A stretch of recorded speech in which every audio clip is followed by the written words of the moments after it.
ব্রাহ্মণবাড়িয়ার কসবা উপজেলার বায়েক ইউনিয়নের সাগরতলা গ্রামের জাহাঙ্গীর মাস্টারের বাড়িটি অতিথি পাখির আশ্রয়স্থল হয়ে উঠেছে। ১৯৮৪ সাল থেকেই বক, সারস, পানকৌড়ি, রাতচরা সহ ঝাঁকে ঝাঁকে অতিথি পাখি আসে জাহাঙ্গীর মাস্টারের বাড়িতে।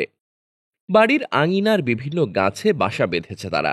স্ত্রী পাখিরা ডিমে তা দিচ্ছে আর পুরুষ পাখিরা ব্যস্ত খাবার জোগাতে। ৭০ বছর বয়সী পাখিপ্রেমিক শিক্ষক মোহাম্মদ জাহাঙ্গীর জানান, ২০০৮ সালে চাকরি থেকে অবসর নেওয়ার পর তার বেশিরভাগ সময় পাখিদের সাথেই কাটছে। বিভিন্ন সময় শিকারীরা থাবা বিস্তার করলেও সুবিধা করতে পারেনি। এসব পাখি প্রতি বছরের মাঝামাঝি সময় এসে গাছের ডালে বাসা বাঁধে, আবার বংশবিস্তার করে বছরের শেষের দিকে চলে যায় অজানা গন্তব্যে। প্রায় ৪০ বছর ধরে এভাবেই এখানে বংশ বিস্তার করে আসছে।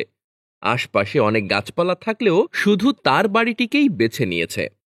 বর্তমানে তার বাড়িতে প্রায় ২ শতাধিক পাখি আশ্রয় নিয়েছে। প্রতিদিন বিভিন্ন স্থান থেকে দর্শনার্থীরা পাখি দেখতে ভিড় করছেন তার বাড়িতে।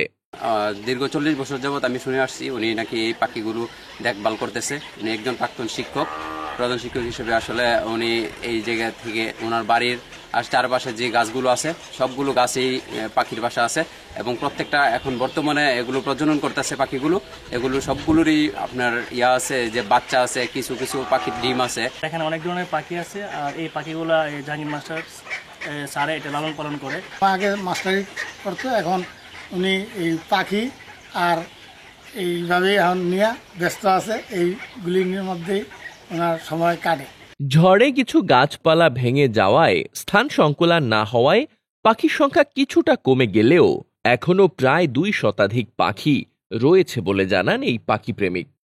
এখানে অনেক গাছ ছিল, গাছগুলি তুফানে ভাঙার পরে এখন গাছের সংখ্যা কমে গেছে, তারাও আস্তে আস্তে কমে গেছে। এখানে অনেক পাখি ছিল, কয়েক হাজার পাখি ছিল, কিন্তু এখন আর এই পাখিগুলি সবগুলো আসে না, কারণ আমি জায়গা দিতে পারতেছি না, জায়গার সংকুলন হয় না, এই জন্য তারা এখানে আসে না। ১৯৮৪ সন থেকে তারা এখানে আসে, আজকে প্রায় ৪০ বছর, প্রায় ২০০০-এর মতন পাখি আছে এবং এইগুলি হলো পানকৌড়ি এবং বড় সাদা বক, সারস পাখি বলা হয় এদেরকে।